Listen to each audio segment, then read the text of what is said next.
ಮಾಜಿ ಸಚಿವ ನಾಗೇಂದ್ರಗೆ ಈಗ ಆಗಸ್ಟ್ 3ರವರೆಗೆ ಜೈಲು ಕನ್ಫರ್ಮ್ ಆಗಿದೆ. ನ್ಯಾಯಾಂಗ ಬಂಧನಕ್ಕೆ ಒಪ್ಪಿಸಲಾಗಿದೆ. ಈಗ ಆಗಸ್ಟ್ 3ರವರೆಗೆ ಮತ್ತೆ ಕಸ್ಟಡಿಗೆ ಕೇಳಿಲ್ಲ ಈಗ ಇಡಿ ಅಧಿಕಾರಿಗಳು. ಸೊ ಹಾಗಾಗಿ ನಾಗೇಂದ್ರ ಅವರಿಗೆ ನ್ಯಾಯಾಂಗ ಬಂಧನವನ್ನ ವಿಧಿಸಲಾಗಿದೆ. ವಾಲ್ಮೀಕಿ ನಿಗಮ ಹಗರಣ ಕೇಸ್ನಲ್ಲಿ ಅಕ್ರಮ ಹಣ ವರ್ಗಾವಣೆ ಪ್ರಕರಣಕ್ಕೆ ಸಂಬಂಧಪಟ್ಟಂತೆ ಇಡಿ ಬಂಧನದಲ್ಲಿದ್ದಂತಹ ಮಾಜಿ ಸಚಿವ ನಾಗೇಂದ್ರ ಸೊ ಈಗ ನ್ಯಾಯಾಂಗ ಬಂಧನಕ್ಕೆ ನೀಡಿ ಕೋರ್ಟ್ ಆದೇಶ ನೀಡಿದೆ. ಇದುವರೆಗೂ ಇಡಿ ಕಸ್ಟಡಿಯಲ್ಲಿದ್ದಂತಹ ನಾಗೇಂದ್ರ ಇಡಿ ಅಧಿಕಾರಿಗಳು ವಿಚಾರಣೆಯನ್ನ ಆಲ್ಮೋಸ್ಟ್ ಮುಕ್ತಾಯಗೊಳಿಸಿದ್ದಾರೆ ಅನ್ಸುತ್ತೆ. ಸೊ ಹಾಗಾಗಿ ಈಗ ಮತ್ತೆ ಕಸ್ಟಡಿಗೆ ಕೇಳಿಲ್ಲ ನಾಗೇಂದ್ರ ಅವರನ್ನ. ಸೊ ಹಾಗಾಗಿ ನಾಗೇಂದ್ರ ಅವರನ್ನ ಈಗ ನ್ಯಾಯಾಂಗ ಬಂಧನಕ್ಕೆ ಒಪ್ಪಿಸಲಾಗಿದೆ. ಇನ್ನು ಮುಂದೆ ನಾಗೇಂದ್ರ ಅವರು ಹೇಗೆ ಬೇಲ್ನ ಪ್ರೊಸೀಜರ್ಸ್ ಮುಂದುವರಿಸ್ತಾರೆ ಅಥವಾ ಆರಂಭಿಸ್ತಾರೆ ಅನ್ನುವಂಥದ್ದನ್ನ ನೋಡಬೇಕು. ಸೊ ಒಟ್ಟಿನಲ್ಲಿ ಈಗ ಇಡಿ ಇಕ್ಕಳದಿಂದ ಅಂತೂ ಸ್ವಲ್ಪ ಮಟ್ಟಿಗೆ ನಿರಾಳರಾಗಿದ್ದಾರೆ ನಾಗೇಂದ್ರ. ಯಾಕಂದ್ರೆ ಇಷ್ಟು ದಿನ ಇಡಿ ಕಸ್ಟಡಿಯಲ್ಲಿದ್ದರು. ಇಡಿ ಅಧಿಕಾರಿಗಳು ಕೇಳಿದಂತಹ ಒಂದು ಪ್ರಶ್ನೆಗಳಿಗೆ ವಿಚಾರಣೆಗೆ ಒಳಗಾಗಿದ್ದಂತಹ ನಾಗೇಂದ್ರ ಈಗ ನ್ಯಾಯಾಂಗ ಬಂಧನಕ್ಕೆ ನೀಡಿ ಕೋರ್ಟ್ ಆದೇಶವನ್ನು ನೀಡಿದೆ. ಆಗಸ್ಟ್ 3ನೇ ತಾರೀಕುವರೆಗೂ ಕೂಡ, ಶನಿವಾರದವರೆಗೂ ಕೂಡ ಅವರು ನ್ಯಾಯಾಂಗ ಬಂಧನ. ನಾಗೇಂದ್ರಗೆ ಈಗ ಮೆಡಿಕಲ್ ಅಸಿಸ್ಟ್ ಬೇಕು ಅಂತ ಹೇಳಿ ಕೂಡ ಮನವಿ ಮಾಡಿದ್ದಾರೆ ಕೋರ್ಟ್ಗೆ. ಹಿರಿಯ ವಕೀಲ ಶ್ಯಾಮ್ ಸುಂದರ್ ಅವರು ಮನವಿ ಮಾಡಿದ್ದಾರೆ. ಬಿ ನಾಗೇಂದ್ರ ಅವರಿಗೆ ಹೃದಯ ಸಂಬಂಧಿ ಕಾಯಿಲೆ ಇದೆ. ಈಗಾಗಲೇ 2 ಸರಿ ಅವರಿಗೆ ಸ್ಟಂಟ್ ಬೇರೆ ಹಾಕಿದ್ದಾರೆ. ಸೊ ಹಾಗಾಗಿ ಮೆಡಿಕಲ್ ಅಸಿಸ್ಟೆನ್ಸ್ ಬೇಕಾಗಿದೆ ಅಂತ ಹೇಳಿ ಕೇಳಿದ್ದಾರೆ. ವೈದ್ಯಕೀಯ ಸಹಾಯ ಬೇಕು ಅಂತ ಹೇಳಿ ನಾಗೇಂದ್ರಗೆ ಕೋರ್ಟ್ಗೆ ಹಿರಿಯ ವಕೀಲ ಶ್ಯಾಮ್ ಸುಂದರ್ ಅವರು ಮನವಿಯನ್ನ ಮಾಡಿದ್ದಾರೆ. ಸೊ ನಾಗೇಂದ್ರ ಅವರು ಇದುವರೆಗೂ 10 ದಿನಗಳ ಕಾಲ ಇಡಿ ಕಸ್ಟಡಿಯಲ್ಲೇ ಇದ್ರು. ಇನ್ಫ್ಯಾಕ್ಟ್ ಜುಲೈ 12ನೇ ತಾರೀಕು ಅವರ ಒಂದು ಬಂಧನ ಏನಾಯ್ತಲ್ಲ, ಬೆಳಿಗ್ಗೆನೇ ಅವರನ್ನು ಬಂಧಿಸಿ ಇಡಿ ಕಚೇರಿಗೆ ಕರ್ಕೊಂಡು ಬಂದರು. ಅದಾದ ನಂತರ ಆದಂತಹ ಮೆಡಿಕಲ್ ಪ್ರೊಸೀಜರ್ಸ್ ಅದಾದಮೇಲೆ ಅವ್ರನ್ನ ಕೋರ್ಟ್ಗೆ ಪ್ರೊಡ್ಯೂಸ್ ಮಾಡಿ 5 ದಿನಗಳ ಕಾಲ ಅವ್ರನ್ನ ಇಡಿ ಕಸ್ಟಡಿಗೆ ಒಪ್ಪಿಸಲಾಗಿತ್ತು. ಅದಾದ ನಂತರ ಮತ್ತೆ ಕಸ್ಟಡಿ ಅಂತ್ಯ ಆದ ನಂತರ ಇಡಿ ಅಧಿಕಾರಿಗಳು ಮತ್ತೊಮ್ಮೆ ಅವರನ್ನು ಕಸ್ಟಡಿಗೆ ತಗೊಂಡ್ರು. ಮತ್ತೆ 5 ದಿನಗಳ ಕಾಲ ಅವರು ಇಡಿ ಕಸ್ಟಡಿಯಲ್ಲೇ ಇದ್ದರು. ಇವತ್ತು ಅವರ ಕಸ್ಟಡಿ ಅಂತ್ಯ ಆಗಿತ್ತು, ಕಸ್ಟಡಿಯ ಅವಧಿ. ಸೊ ಹಾಗಾಗಿ ಕೋರ್ಟ್ಗೆ ಹಾಜರುಪಡಿಸಿದ್ರು. ಬಟ್ ಇಡಿ ಅಧಿಕಾರಿಗಳು ಯಾವುದೇ ಆಕ್ಷೇಪಣೆಯನ್ನು ಸಲ್ಲಿಸಿಲ್ಲ ಅಥವಾ ಮತ್ತೆ ವಿಚಾರಣೆಗೆ ಬೇಕು ಅಂತ ಕೇಳಿಲ್ಲ. ಸೊ ಹಾಗಾಗಿ ಈಗ ಮತ್ತೆ ಅವ್ರನ್ನ ನ್ಯಾಯಾಂಗ ಬಂಧನಕ್ಕೆ ನಾಗೇಂದ್ರ ಅವರನ್ನ ಒಪ್ಪಿಸಲಾಗಿದೆ. ಮತ್ತಷ್ಟು ಡೀಟೇಲ್ಸ್ ನಾವು ಪ್ರತಿನಿಧಿ ಪ್ರಜ್ವಲ್ ನಮ್ಮ ಜೊತೆಗೆ ಜಾಯ್ನ್ ಆಗಿದ್ದಾರೆ, ಮಾತಾಡೋಣ.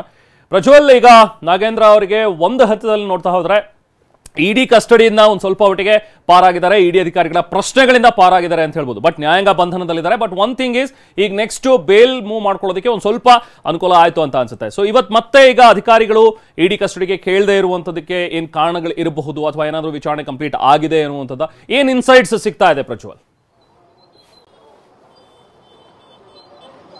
ರೆಹಮಾನ್, ಈಗಾಗಲೇ 10 ದಿನಗಳ ಕಾಲ, ಜುಲೈ 12ರಿಂದ ಇವತ್ತಿನ ತನಕ 10 ದಿನಗಳ ಕಾಲ ಇವರನ್ನ ಬಂಧನ ಮಾಡಿದ ಮೇಲೆ ವಿಚಾರಣೆಗೆ ಕಸ್ಟಡಿಗೆ ಪಡ್ಕೊಂಡು ವಿಚಾರಣೆಯನ್ನ ಮಾಡಿದ್ರು. ಸಾಕಷ್ಟು ವಿಚಾರಣೆಯನ್ನ ಇಡಿ ಅಧಿಕಾರಿಗಳು ಮಾಡಿದ್ರು. ಅದಕ್ಕೆ ಸಂಬಂಧಪಟ್ಟಂತೆ ನ್ಯಾಯಾಲಯದ ಮುಂದೆ ಸಹಿತ ಸುಮಾರು 20 ಕೋಟಿಗೂ ಹೆಚ್ಚು ಹಣವನ್ನ ಇವರು ಬಳ್ಳಾರಿ ಚುನಾವಣೆಗೆ ಖರ್ಚು ಮಾಡಿದ್ದಾರೆ ಸೇರಿದಂತೆ ಸಾಕಷ್ಟು ಆರೋಪಗಳನ್ನ ಮಾಡಿ, ಅಂದ್ರೆ ರಿಮಾಂಡ್ ಅರ್ಜಿಯಲ್ಲಿ ಆರೋಪಗಳನ್ನ ಮಾಡಿದ್ರು. ಮತ್ತೆ ಜೊತೆಗೆ ಒಂದಷ್ಟು ಎಂಡ್ ಟು ಎಂಡ್ ಎನ್ಕ್ರಿಪ್ಟೆಡ್ ಡೇಟಾಗಳು ಮತ್ತೆ ಡಿಜಿಟಲ್ ಡೇಟಾಗಳು ನಮಗೆ ಸಿಕ್ಕಿದೆ ಅನ್ನೋದನ್ನ ಇಡಿ ಅಧಿಕಾರಿಗಳು ಮಾಹಿತಿಯನ್ನ ನೀಡಿದ್ರು. ಇದಾದ್ಮೇಲೆ ಇವತ್ತು ಅವರ ವಿಚಾರಣೆಯ ಅಂದ್ರೆ ಇಡಿ ಕಸ್ಟಡಿ ಅವಧಿ ಮುಗಿದ ಹಿನ್ನೆಲೆಯಲ್ಲಿ ಇವತ್ತು ಬೆಂಗಳೂರಿನ ಸೆಷನ್ಸ್ ಕೋರ್ಟ್ ಆವರಣದಲ್ಲಿರುವಂತಹ ಜನಪ್ರತಿನಿಧಿಗಳ ವಿಶೇಷ ನ್ಯಾಯಾಲಯಕ್ಕೆ ಹಾಜರುಪಡಿಸಿ ಇವತ್ತು ಅವರನ್ನ ಕಸ್ಟಡಿ ಮುಗಿತು ಅಂತ ಹೇಳಿ ನ್ಯಾಯಾಲಯಕ್ಕೆ ಹಾಜರುಪಡಿಸಿದ್ರು. ಆದ್ರೆ ವಾಪಸ್ ನಮಗೆ ಇಡಿ ಕಸ್ಟಡಿಗೆ ಬೇಕು, ವಿಚಾರಣೆಗೆ ಮಾಡ್ಲಿಕ್ಕೆ ಅವಶ್ಯಕತೆ ಇದೆ ಅಂತ ಹೇಳಿ ಯಾವುದೇ ಮನವಿಯನ್ನ ಮಾಡಲಿಲ್ಲ.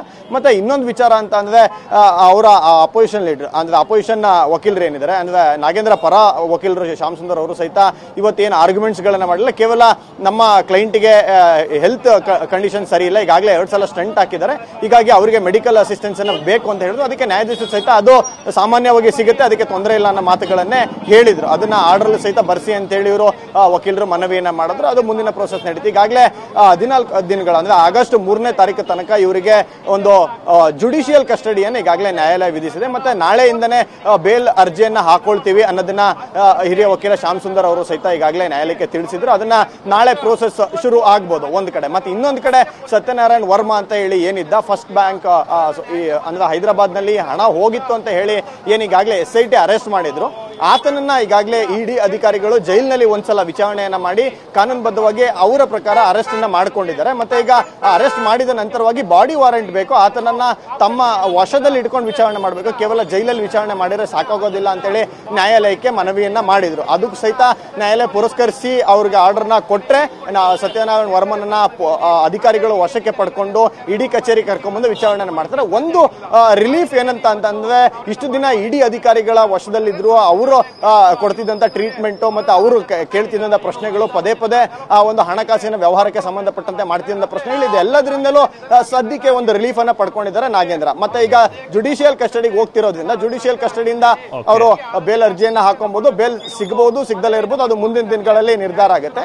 ಮತ್ತೆ ಇಡಿ ಅವರಿಗೆ ಇನ್ನೂ 5 ದಿನಗಳ ಕಾಲಾವಕಾಶ ಇದೆ, ಅದನ್ನು ಇಡಿ ಅವರು ಯಾವಾಗ ಬೇಕಾದ್ರೂ ಕೇಳ್ಕೋಬಹುದು ನ್ಯಾಯಾಲಯದ ಮನವಿಯನ್ನ ಮಾಡಿಕೊಂಡು ವಶಕ್ಕೋಸ್ಕರ. Rehman, thank you Prajwal.